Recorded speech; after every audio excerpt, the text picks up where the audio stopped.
భగవద్గీత 3వ అధ్యాయము కర్మయోగము.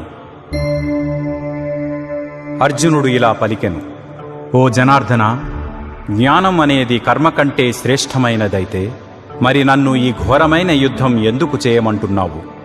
నీ అస్పష్టమైన ఉపదేశంతో నా బుద్ధి అయోమయంలో పడిపోయింది.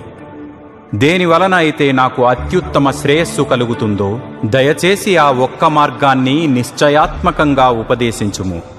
భగవంతుడు ఈ విధంగా పలికెను: ఓ పాపరహితుడా, భగవత్ప్రాప్తికి ఉన్న 2 మార్గములు ఇంతకు పూర్వమే నాచే చెప్పబడినవి. ధ్యాననిష్ఠయందు ఆసక్తి కలవారికి జ్ఞాన మార్గము, మరియు పనుల పట్ల ఆసక్తి కలవారికి కర్మ మార్గము. మనుష్యుడు కర్మలను ఆచరించకుండా ఉండి కర్మబంధముల నుండి విముక్తి పొందజాలడు.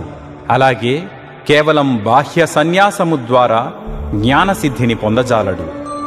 ఎవ్వరూ కూడా ఒక్క క్షణం కూడా కర్మను ఆచరించకుండా ఉండలేరు. నిజానికి అన్ని ప్రాణులు తమ తమ ప్రకృతి జనితమైన త్రిగుణముల స్వభావాలచే ప్రేరితమై కర్మలు చేయవలసియే ఉండును. బాహ్యమైన కర్మేంద్రియములను అదుపులో ఉంచినా మనస్సులో మాత్రం ఇంద్రియ విషయములపైనే చింతన చేస్తూ ఉండేవారు తమని తామే మోసం చేసుకునేవారు. అలాంటివారు కపటులు అనబడతారు. కాని అర్జున, తమ జ్ఞానేంద్రియములను మనస్సులో అదుపు చేసి కర్మేంద్రియములతో మమకార ఆసక్తులు లేకుండా పనిచేసే కర్మయోగులు నిజంగా ఎంతో శ్రేష్ఠులు. కాబట్టి నీవు వేదముల అనుగుణంగా విధింపబడ్డ కర్తవ్యమును నిర్వర్తించాలి. ఎందుకంటే పనులు చేయటం అనేది క్రియారాహిత్యము కన్నా ఉత్తమమైనది. క్రియాకలాపములను విడిచిపెట్టడం వలన శరీర నిర్వహణ కూడా సాధ్యం కాదు. పనులని ఒక యజ్ఞంలాగా భగవత్ అర్పితంగా చేయాలి, లేదా ఆ పనులు మనలను ఈ జగత్తులో కర్మబంధములలో కట్టివేస్తాయి. కాబట్టి ఓ కుంతిపుత్రుడా, నీకు నిర్దేశింపబడిన విధులను వాటి ఫలితములపై ఆసక్తి లేకుండా ఈశ్వర తృప్తి కోసం నిర్వర్తించుము. సృష్టి ప్రారంభంలో బ్రహ్మదేవుడు మానవజాతిని వాటి విధులతో పాటుగా సృష్టించి ఇలా చెప్పాడు: ఈ యజ్ఞములను ఆచరించటం ద్వారా వర్ధిల్లండి. మీరు సాధించాలనుకున్న వాటన్నిటినీ అవే మీకు ప్రసాదిస్తాయి. మీ యజ్ఞముల చేత దేవతలు ప్రీతి చెందుతారు. దేవతల మనుష్యుల పరస్పర సహకారం వలన అందరికీ గొప్ప శ్రేయస్సు, సౌభాగ్యం కలుగుతుంది. యజ్ఞములు చేయటం వలన తృప్తి చెందిన దేవతలు జీవిత నిర్వహణకు అవసరమైన అన్నింటినీ ప్రసాదిస్తారు. తమకు ఇవ్వబడిన దానిని తిరిగి నివేదించకుండా తామే అనుభవించేవారు నిజానికి దొంగలే. యజ్ఞములో ముందుగా నివేదించగా మిగిలిన ఆహారమునే భుజించే ఆధ్యాత్మిక చింతనగల సత్పురుషులు సర్వ పాపముల నుండి విముక్తులవుతారు. తమ భోగమునకే అన్నం వండుకునేవారు పాపమునే భుజింతురు. సమస్త జీవులు ఆహారం మీద ఆధారపడి జీవిస్తాయి, మరియు వర్షముల వలన ఆహారం ఉత్పన్నమవుతుంది. యజ్ఞములు చేయటం వలన వానలు కురుస్తాయి, మరియు నిర్దేశింపబడిన కర్తవ్యముల ఆచరణచే యజ్ఞము జనిస్తుంది. మానవుల విహిత కర్మలు వేదములలో చెప్పబడ్డాయి, మరియు వేదములు స్వయంగా ఆ భగవంతుని నుండే వ్యక్తమయ్యాయి. కాబట్టి సర్వవ్యాప్తి అయిన భగవంతుడు నిత్యము యజ్ఞకార్యములలో స్థితుడై ఉంటాడు. వేదములచే నిర్దేశించబడిన ఈ యజ్ఞచక్రములో తన బాధ్యతను నెరవేర్చని వారు పాపులు. వారు తమ ఇంద్రియ భోగముల కోసమే జీవిస్తారు. అట్టివారి జీవితము వ్యర్థము. కాని ఎవరైతే ఆత్మయందే రమింతురో, జ్ఞానోదయులై ఆత్మయందే సంతుష్టులుగా ఉందురో వారికి ఎట్టి కర్తవ్యము ఉండదు. ఇటువంటి ఆత్మజ్ఞానులైన వారు తమ విధులను చేయటం వలన కాని చేయకపోవటం వలన కాని వారికి వచ్చేవి పోయేవి ఏమీ ఉండవు. తమ స్వార్థ ప్రయోజనం కోసం వారు ఇతర జీవుల మీద ఆధారపడవలసిన అవసరమూ లేదు. కాబట్టి మమకారాసక్తులను విడిచిపెట్టి ఆసక్తిరహితుడవై నీ పనులను ఒక కర్తవ్యములాగా నిర్వహించుము. ఏలనన కర్మఫలములపై ఆసక్తి లేకుండా పనిచేయటం వలన మానవుడు ఆ పరమాత్మను చేరుకోగలడు. తమ ధర్మములను నిర్వర్తించటం ద్వారానే జనక మహారాజు వంటి వారు సిద్ధిని పొందితిరి. ప్రపంచానికి ఒక చక్కటి ఆదర్శం చూపటానికి నీవు కూడా నీ కర్తవ్య నిర్వహణ చేయాలి. గొప్పవారు చేసే పనులను సామాన్య జనులు అనుకరిస్తారు. వారు నెలకొల్పిన ప్రమాణాన్నే ప్రపంచమంతా అనుసరిస్తారు. ఈ 3 లోకాల్లో నాకు చేయవలసిన కర్తవ్యం ఏమీ లేదు. అర్జున, నాకు పొందవలసినది ఏమీ లేదు, సాధించవలసినది లేదు. అయినా నేను చేయాల్సిన విధులను చేస్తూనే ఉంటాను. నేను నా విహిత కర్మలను జాగ్రత్తగా చేయనిచో, ఓ పార్థ, అందరు మనుష్యులు నా దారినే అన్ని విధాలుగా అనుసరిస్తారు. నేను నా కర్తవ్యములను చేయకపోతే ఈ సమస్త లోకాలు నాశనమవుతాయి. జరిగే అల్లకల్లోలానికి నేనే బాధ్యుడనవుతాను, మరియు మానవ జాతికి శాంతి లేకుండా అవుతుంది. అజ్ఞానులు కర్మఫలముల యందు ఆసక్తి మమకారంతో తమ విధులను నిర్వర్తించినట్లుగా, ఓ భరతవంశీయుడా, జ్ఞానులు కూడా లోకహితం కోసం, జనులకు సరియైన మార్గదర్శకం చేయటం కోసం తమ కర్మలను ఆచరించాలి.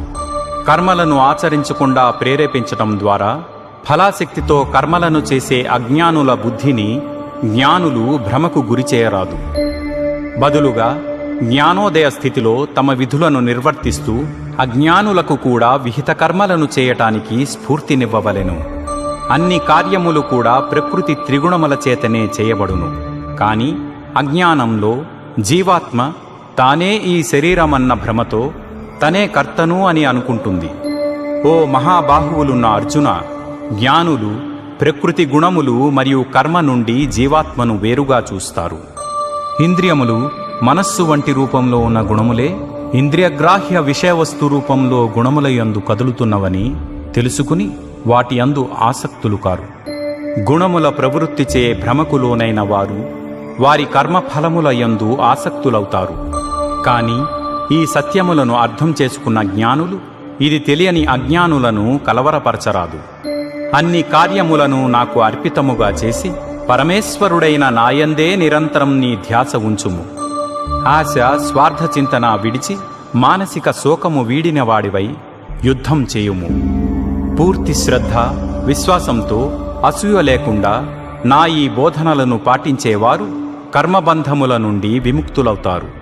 కాని జ్ఞానం లేక మరియు విచక్షణ లోపించి నా ఈ బోధనలో లోపాలను వెతికేవారు ఈ సిద్ధాంతములను నిర్లక్ష్యము చేసి తమ భ్రష్టత్వాన్ని తామే కోరి తెచ్చుకుంటారు. వివేకవంతులు కూడా తమ ప్రకృతి స్వభావం అనుసరించి పనులు చేస్తారు. అన్ని ప్రాణులు తమ తమ సహజ ప్రవృత్తికి అనుగుణంగా నడుచుకుంటాయి. దీనిని నిగ్రహించటం వల్ల ఏమి ప్రయోజనం? ఇంద్రియములు సహజంగానే ఇంద్రియ వస్తు విషయములపై రాగద్వేషములు కలిగి ఉంటాయి. కాని వాటికి వశము కాకూడదు. ఎందుకంటే ఇవే మనకు ప్రతిబంధకములు మరియు శత్రువులు. ఇతరుల ధర్మాన్ని చక్కగా చేయటం కన్నా లోపాలతో కూడి ఉన్నా సరే తమ సహజ ధర్మాన్ని నిర్వర్తించటమే అత్యుత్తమము. నిజానికి స్వధర్మాన్ని నిర్వర్తించటంలో మరణించినా మంచిదే. కాని ఇతరుల ధర్మాన్ని అనుసరించటం ప్రమాదకరమైనది. అర్జునుడు ఇలా అడిగాడు, ఓ వృష్ణి వంశీయుడా శ్రీకృష్ణ, ఎందుకు ఒక వ్యక్తి అయిష్టంగానైనా బలవంతంగా ఏదో శక్తి చేపించినట్టు పాపపు పనులు చేయటానికి ప్రేరేపింపబడును? సర్వోన్నత భగవంతుడు ఇలా పలికెను, రజోగుణము నుండి ఉత్పన్నమయ్యే కామమే తదుపరి క్రోధముగా పరిణామం చెందుతుంది. దీనిని లోకంలో సర్వనాశనం చేసే పాపిష్టిదానిగా తెలుసుకొనుము. నిప్పు పొగచే కప్పబడినట్టుగా, అద్దం దుమ్ముచే మసగబారినట్టుగా, గర్భాశయముచే భ్రూణ శిశువు ఆచ్ఛాదింపబడినట్టుగా ఒక వ్యక్తి యొక్క జ్ఞానము కామముచే కప్పివేయబడుతుంది. అత్యంత వివేకవంతుల జ్ఞానం కూడా ఎప్పటికీ తృప్తిపరుపరాని కోరికల రూపంలో ఉన్న శత్రువుచే కప్పివేయబడుతుంది. ఇది ఎన్నటికీ తీరదు మరియు అగ్నివలే మండుతూనే ఉంటుంది. ఓ కుంతిపుత్రుడా, ఇంద్రియములు, మనస్సు, బుద్ధి ఇవి కోరికల మూలస్థానమని చెప్పబడును. వాటి ద్వారా అది వ్యక్తి జ్ఞానాన్ని మరుగుపరుస్తుంది మరియు జీవాత్మని భ్రమకి గురిచేస్తుంది. కాబట్టి ఓ భరతశ్రేష్ఠుడా, మొదట్లోనే ఇంద్రియములను నియంత్రణలోనికి తెచ్చి జ్ఞాన విజ్ఞానములను నశింపజేసే ఈ పరమపాపిష్టి కామము అనే శత్రువును నిర్మూలించుము. స్థూల శరీరం కన్నా ఇంద్రియములు ఉన్నతమైనవి, ఇంద్రియముల కన్నా మనస్సు ఉన్నతమైనది, మనస్సు కన్నా ఉన్నతమైనది బుద్ధి, మరియు బుద్ధి కన్నా మరింత ఉన్నతమైనది ఆత్మ. ఈ విధంగా జీవాత్మ అనేది భౌతికమైన బుద్ధి కన్నా ఉన్నతమైనది అని తెలుసుకుని ఓ మహాబాహువులు కలవాడా, ఇంద్రియ మనోబుద్ధులు అనబడే నీ నిమ్న అస్తిత్వాన్ని ఆత్మశక్తి అనబడే నీ ఉన్నత అస్తిత్వంచే వశపరుచుకొనుము. మరియు కామమనే బలీయమైన శత్రువును సంహరింపుము. ఇది ఉపనిషత్తుల సారాంశము, బ్రహ్మ విద్య, యోగశాస్త్రము, శ్రీకృష్ణార్జున సంవాదము అయిన శ్రీమద్ భగవద్గీతలోని కర్మయోగము అను 3వ అధ్యాయము. ఎక్కడైనా అక్షరదోషమైన భావదోషమైన దొర్లి ఉంటే అవి మానవ సహజ దోషములుగా పెద్ద మనసుతో మన్నించి ఈ ప్రయత్నానికి ఆశీర్వదిస్తారని కోరుకుంటున్నాను. ఈ తెలుగు అనువాదం శ్రీ స్వామి ముకుందానంద వారు రచించిన భగవద్గీత నుంచి తీసుకోవటం జరిగింది.